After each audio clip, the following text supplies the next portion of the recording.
नमस्कार, मैं अशोक कुमार पांडे और स्वागत है आपका टीसीएच पर। वक्त का मामला सड़क से लेकर अदालत तक पहुंच गया है और ऐसा लगता है कि आने वाले वक्त में इस पर हंगामा होता रहेगा। लेकिन लोगों को किस तरह से भड़काया जा रहा है, किस तरह से इसको हिंसक बनाने की कोशिश की जा रही है, इसको अगर समझना हो तो एक बेरोजगार नेता संजय निरुपम का बयान सुनना चाहिए, समझना चाहिए। जो लोग इस कानून का विरोध करेंगे, शाहीन बाग वगैरह बनाने की कोशिश करेंगे, वो न भूलें कि कभी भी उनका जालियांवाला बाग भी हो जाएगा।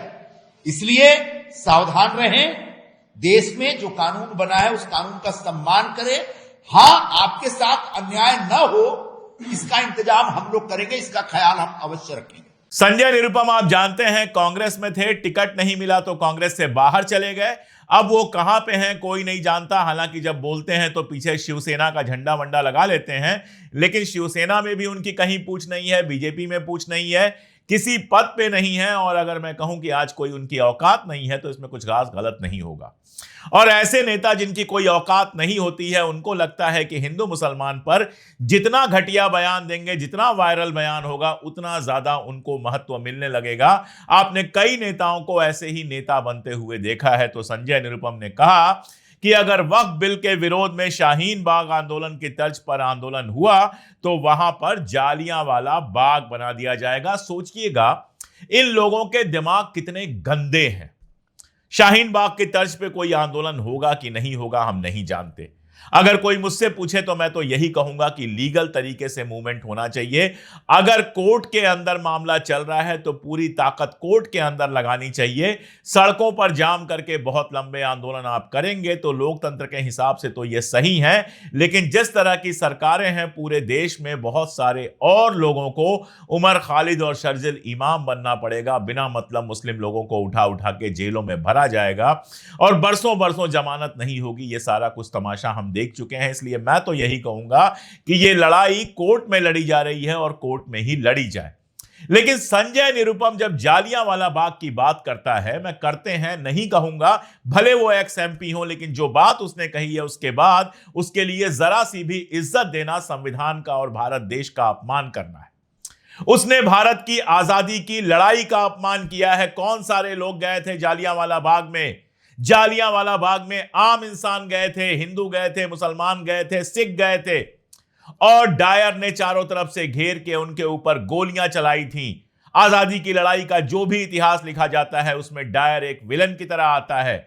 जालियांवाला बाग के लोग जो शहीद हुए थे, औरतें कुएं में कूद गई थी, बच्चे कुएं में कूद गए थे, किसी तरह से लोगों ने अपनी जान बचाने की कोशिश की थी। उसके बाद भी सैकड़ों लोग मारे गए थे और भगत सिंह जो उस समय बच्चे थे अपने गांव से पहुंचे थे वहां पर जालियांवाला बाग में, वहां की थोड़ी सी मिट्टी लेकर घर लेके आए थे और उन शहीदों को इस तरह से सम्मान दिया था। जालियांवाला बाग वो पॉइंट था जिसके बाद महात्मा गांधी पूरी तरह से अंग्रेजों के खिलाफ हो गए थे। जवाहरलाल नेहरू वहां की जांच कमेटी में गए थे। लौटते हुए डायर जिस ट्रेन से आ रहा था उसी ट्रेन में आ रहे थे, अगल बगल डब्बा था। रात भर उनकी बात सुनी और उसके बाद जवाहरलाल नेहरू लिखते हैं कि वो बातें सुनने के बाद अंग्रेजों की डेमोक्रेसी से मेरा भरोसा पूरी तरह से उठ गया। जलियांवाला बाग वो कांड था जहां से अंग्रेजों की उल्टी गिनती शुरू हो गई थी। जलियांवाला बाग वो कांड था जो दरिंदगी का एक प्रतीक बन के हमारे सामने आता है। और ये संजय निरुपम, ये बेरोजगार नेता हिंदू मुसलमान फैलाने के चक्कर में आजाद मुल्क के अंदर जलियांवाला बाग को एक एग्जाम्पल की तरह यूज करता है। आप सोचिएगा देश की आजादी के इतिहास से ये लोग कितनी नफरत करते हैं। ये अंग्रेजों के कितने बड़े गुलाम हैं कि आज इनको जलियांवाला बाग अच्छा लग रहा है, प्यारा लग रहा है और अपने ही नागरिकों पर जलियांवाला बाग करने की बात कर रहे हैं। शर्म आनी चाहिए। पूरे देश से खड़े होकर माफी मांगनी चाहिए। इस मुल्क के शहीदों से माफी मांगनी चाहिए। शहीद आजम भगत सिंह से माफी मांगनी चाहिए इस तरह की घटिया बात करने के बाद। और जो भी पार्टी इस आदमी को इतनी घटिया बात करने के बाद स्पेस देती है, कल को टिकट देगी, वो पार्टी अपने आप को देश की आजादी की लड़ाई का दुश्मन और देश का गद्दार साबित करेगी। ये कहने में मुझे कोई डर नहीं है। संजय निरुपम चाहे तो 25 केस मेरे ऊपर भी कर दे, मुझे कोई फर्क नहीं पड़ता। बिल पास हो चुका है, राष्ट्रपति के पास है और हम सब जानते हैं कि राष्ट्रपति महोदया उस पर सिग्नेचर कर ही देंगी। और साथ में खबर यह है कि कम से कम 2 लोग पहुंचे हैं इसके खिलाफ सुप्रीम कोर्ट में। कांग्रेस के जो सांसद हैं और लोकसभा में मुख्य सचेतक हैं मोहम्मद जावेद, जो किशनगंज से, बिहार के किशनगंज से कांग्रेस के सांसद हैं, बेहद पढ़े लिखे व्यक्ति हैं और जो जेपीसी जो बनी थी वक्फ बोर्ड पर उसके भी मेंबर थे, वो गए हैं सुप्रीम कोर्ट में। उन्होंने विधेयक को चुनौती दी है और न्यायालय में यह याचिका दायर की है कि यह बिल मुसलमानों के अधिकारों के साथ भेदभाव करने वाला है और अनुच्छेद 19 यानी आर्टिकल 19 के जो समानता का अधिकार उसमें दिया गया है उसके खिलाफ है। इसके अलावा आर्टिकल 25 और आर्टिकल 26 के तहत धर्म तथा धार्मिक गतिविधियों के पालन और प्रबंधन का जो अधिकार दिया गया है उसके खिलाफ है और आर्टिकल 29 में अल्पसंख्यकों की सुरक्षा का जो वादा किया गया है उसके भी खिलाफ है। तो वो सुप्रीम कोर्ट में गए हैं इस बात के साथ कि ये जो बिल पास हुआ है ये संविधान की जो मूल भावना है उसके खिलाफ है। इसके साथ साथ जो ओवैसी साहब हैं, ओवैसी साहब खुद भी एडवोकेट हैं, आप जानते हैं, वो भी गए हैं सुप्रीम कोर्ट में और उन्होंने भी लगभग यही दलीलें जो मोहम्मद जावेद साहब ने दलीलें दी हैं, यही दलीलें उन्होंने भी पेश की हैं। तो ये बात मैं फिर से दोहरा रहा हूं कि दो बेहद पढ़े लिखे लोग, दो समझदार लोग, दो सांसद सुप्रीम कोर्ट के अंदर गए हुए हैं। सुप्रीम कोर्ट में इस पर बहस होगी, सरकार अपना पक्ष रखेगी, ये लोग अपना पक्ष रखेंगे और अगर सुप्रीम कोर्ट चाहेगा, अगर सुप्रीम कोर्ट के जज को लगा कि ये बातें जो इन लोगों ने कहा है वो सही है और अगर कानून ने अपना काम किया तो वक्फ बिल अपनी मौत मर जाएगा, सुप्रीम कोर्ट उसको पलट देगी। लेकिन सड़कों पर अगर आप जाएंगे, सड़कों पर सारा तमाशा होगा तो ये लोकतंत्र के हिसाब से सही है। मैं बार बार कहूंगा कि संविधान के हिसाब से कुछ गलत नहीं है। शांतिपूर्ण तरीके से हम सबको आंदोलन करने का अधिकार है। लेकिन सीएए एनआरसी बिल के साथ जो हुआ, एंटी सीएए एंटी एनआरसी जो मूवमेंट हुआ था दिल्ली के शाहीन बाग में और भी कई जगहों पर, उसका जो हश्र हुआ उसको दिमाग में रखिएगा। मैं साफ कहूंगा कि कुछ भी ऐसा मत कीजिए, कोई तोड़फोड़, कोई हंगामा ऐसा मत कीजिए कि सरकार को मौका मिले कि और उमर खालिदों और शर्जील इमामों और ऐसे लोगों को उठाकर वो जेल में डाल सके। होना जाना कुछ नहीं है। मामला जब कोर्ट से आएगा तभी कुछ साबित होगा। अगर कोर्ट उसको पलटेगा तो पलटेगा, वरना सरकार जब पलटेगी तब पलटा जाएगा। लेकिन इस आंदोलन में, इन सारी चीजों में इतना जरूर होगा कि मौका मिल जाएगा कुछ और मुसलमानों को उठाकर जेल में डालने का। फैसला आपका है। मैं कौन होता हूं? मैं कोई रहबर नहीं हूं, मैं कोई नेता नहीं हूं। मैं तो अपनी बात अपने चैनल पर बैठ के कह सकता हूं कि मैं नहीं चाहता और निर्दोषों को ऐसे ही गिरफ्तार किया जाए और 4-4, 5-5 साल जेल में सड़ाया जाए। मैं चाहता हूं कि जितने भी डेमोक्रेटिक लोग हैं, इस देश के सेकुलर लोग हैं, वो अपनी पूरी ताकत दो चीजों में लगाएं। कोर्ट के अंदर लीगल तरीके से वक्फ बिल के खिलाफ जो संघर्ष चल रहा है उसमें, और दूसरा डेमोक्रेटिक संघर्ष जो इस देश में चल रहा है सरकार बनने और बदलने का, उसमें अपना पूरा ताकत लगाएं। वही सफलता दे सकती है। इसके अलावा जो कुछ होगा उसका हश्र आप भी अच्छी तरह से समझते हैं। इसके बावजूद कल जुमे की नमाज के बाद कम से कम 8 राज्यों में प्रदर्शन हुआ है। पश्चिम बंगाल में, गुजरात में, बिहार में, झारखंड में, तमिलनाडु में, तेलंगाना में, कर्नाटक में और असम में लोग सड़कों पर उतरे, जिसमें महिलाएं और बच्चे भी शामिल थीं और इसका विरोध किया गया। आश्चर्यजनक बात यह है कि गुजरात के अहमदाबाद में सैकड़ों लोग सड़क पर उतरे जिनकी बाह पर काली पट्टी बंधी हुई थी। भीड़ ने कहा तानाशाही नहीं चलेगी। पश्चिम बंगाल के कलकत्ता में पार्क सर्कस क्रॉसिंग के पास हजारों लोग सड़क पे आए। वो लोग भी रिजेक्ट वक्फ बिल की बात कर रहे थे, इसका बैनर पोस्टर लेकर आए थे।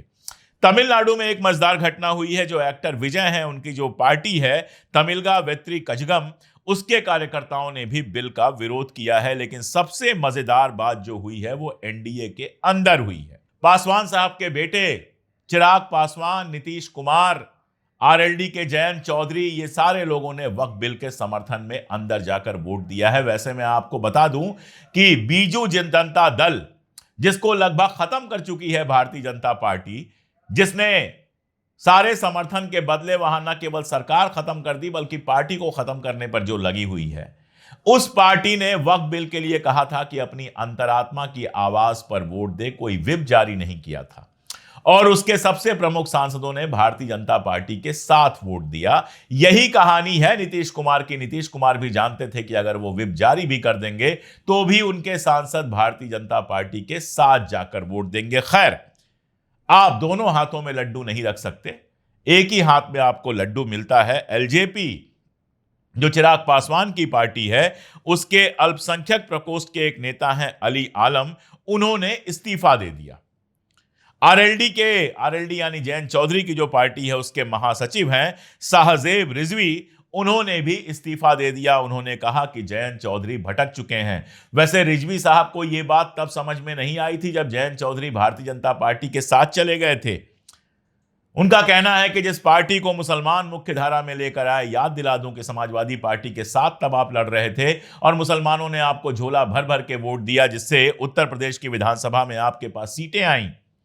लेकिन उसके बाद पहला धोखा आपने किया भारतीय जनता पार्टी के साथ मिलकर, और जब यह धोखा कर लिया तो वक्फ बिल का समर्थन करना ही था। नहीं करते तो हटा दिए जाते। जहां बैठे हैं, जिस कुर्सी पर बैठकर मजे कर रहे हैं, उस कुर्सी से हटा दिए जाते। जेडीयू में भी कम से कम 7 मुस्लिम नेताओं ने पार्टी छोड़ी है। इस्तीफा देने वालों में पूर्व प्रदेश सचिव हैं एम राजू नैयर, मोहम्मद शाहनवाज मलिक हैं, नदीम अख्तर हैं, सीएन मोहम्मद तबरेज सिद्दीकी अली हैं, मोहम्मद दिलशान राइन हैं, मोहम्मद कासिम अंसारी हैं, और भी लोग हैं। जेडीयू के एक नेता और जो एमएलसी हैं गुलाम गौस, उन्होंने कहा है कि 5 तारीख को मैं पटना में प्रेस वार्ता करूंगा। वो पहले भी वक्फ बिल का विरोध कर चुके हैं। इसी दिन पार्टी कार्यालय में दोपहर 1 बजे कॉन्फ्रेंस होनी है, जिसमें आफाक आलम भी होंगे जो एमएलसी हैं, और खालिद अनवर भी होंगे जो एमएलसी हैं। इसके अलावा कहकशां परवीन और अफजल अब्बास जैसे नेता भी मौजूद रहेंगे। तो बिहार में जो उप मुख्यमंत्री हैं विजय सिन्हा जी, इन सब के बाद वो कहते हैं कि ये पाकिस्तान नहीं हिंदुस्तान है, जहां संविधान का शासन चलता है। नरेंद्र मोदी की सरकार में कानून का पालन कंपलसरी है। जो लोग संसद में पास हुए कानून को नहीं मानेंगे वो देशद्रोही हैं। विजय सिन्हा जी, देशभक्त और देशद्रोही कहने में आप लोगों को जरा सी देर नहीं लगती। सर्टिफिकेट लगता है आपकी प्रिंटिंग प्रेस में बढ़ता ही रहता है। जब वक्फ बिल के खिलाफ सुप्रीम कोर्ट याचिका मंजूर कर सकता है, वहां याचिका लग सकती है, तो लोग विरोध क्यों नहीं कर सकते हैं? संविधान के नियम तो तब भी थे जब आपके लोग राम जन्मभूमि मंदिर आंदोलन कर रहे थे और बाबरी मस्जिद को तोड़ने पहुंच गए थे। फाइनली तोड़ ही दिया था। तो आप लोग देशद्रोही क्यों नहीं हुए? उस समय तो संविधान के कानूनों का उल्लंघन आप लोग कर रहे थे, और ऐसे 1000 एग्जाम्पल मैं दे सकता हूं। हम एक डेमोक्रेसी में रहते हैं। मोदी जी का राज है, मोदी जी प्रधानमंत्री हैं, शहंशाह नहीं है। कहते भी नहीं है, वो खुद को समझते भले हों, लेकिन कहते तो प्रधानमंत्री ही हैं, और प्रधानमंत्री डेमोक्रेसी में चुना हुआ होता है। और एक डेमोक्रेसी के तहत अपना विरोध दर्ज कराने का अधिकार सबको होता है। आपको भी था जब आप विपक्ष में थे, और आज जो लोग विपक्ष में हैं उनको भी अधिकार है, और आम जनता को भी अधिकार है। लेकिन यही अधिकार तो कुचलना चाहते हैं आप लोग। आप लोग चाहते हैं कि जनता अपने मुंह पर पट्टी बांध के रहे, कान में रुई डाल के रहे। आप कहें सुबह तो सुबह, आप कहें शाम तो शाम, आप कहें बाएं मुड़ तो बाएं मुड़ जाए, आप कहें दाएं मुड़ तो दाएं मुड़ जाए। और ताकत आपकी इतनी है कि कल ट्रंप ने जब टैरिफ लागू कर दिया, उसके बाद से बोलने की आप में से किसी की हिम्मत नहीं है।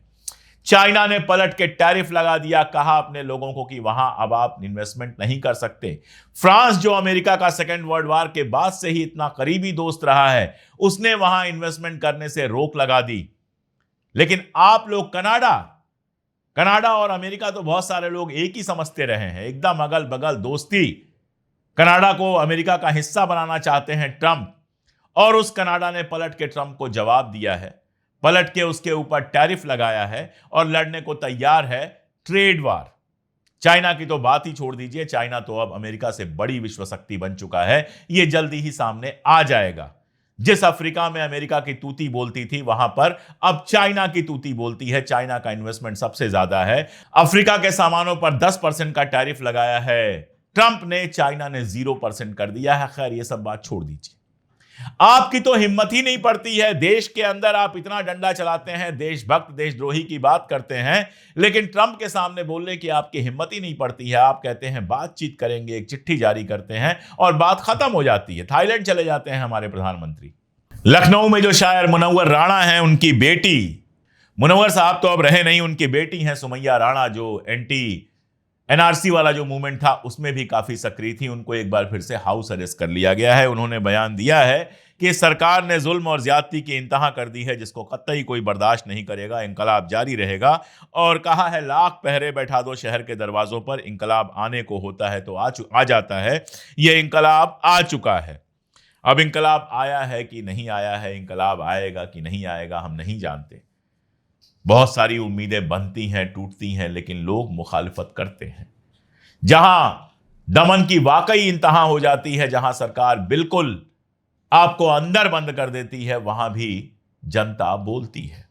आखिर पंजाब में वो जनता बोलने के लिए ही गई थी जालियांवाला बाग में, जिसके ऊपर गोलियां बरसाई थी दरिंदे डायर ने, जिसका एक प्रशंसक पैदा हो गया है महाराष्ट्र में संजय निरुपम के रूप में। विरोध तो तब भी जनता ने किया था, इतनी गोलियां चली थी, इतने लोग मारे गए थे, लेकिन इंकलाब रुका तो नहीं था। उसके बाद भी भारत की आजादी की लड़ाई चलती रही थी, लगातार चलती रही थी, और 15 साल के अंदर देश आजाद हो गया था। तो आप चाहे जो कर लो, विरोध तो होगा। आप एक बिल लेके आए हैं, अच्छी बात है। आपको तमाम टीडीपी, एलजेपी और नीतीश कुमार की पार्टी, जयंत की पार्टी, इन सबका समर्थन आपको मिल गया, आपने बिल पास करा लिया।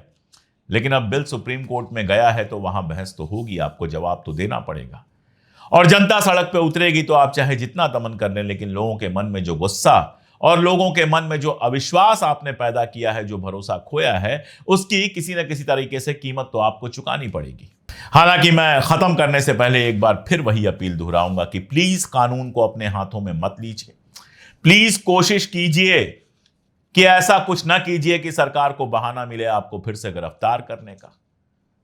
आजाद रहने की कोशिश कीजिए।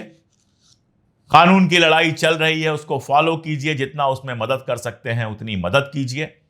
खुद को बचाइए, बचाना भी बहुत जरूरी है। यह बात आपको कायराना लग सकती है, हो सकता है कि यहां बैठ के अगर मैं ऐसी तकरीर करता कि सड़क पे आओ, फला करो, ढिमका करो, तो शायद ज्यादा तालियां मिलती, लेकिन मैं यहां तालियां बजवाने नहीं बैठा हूं।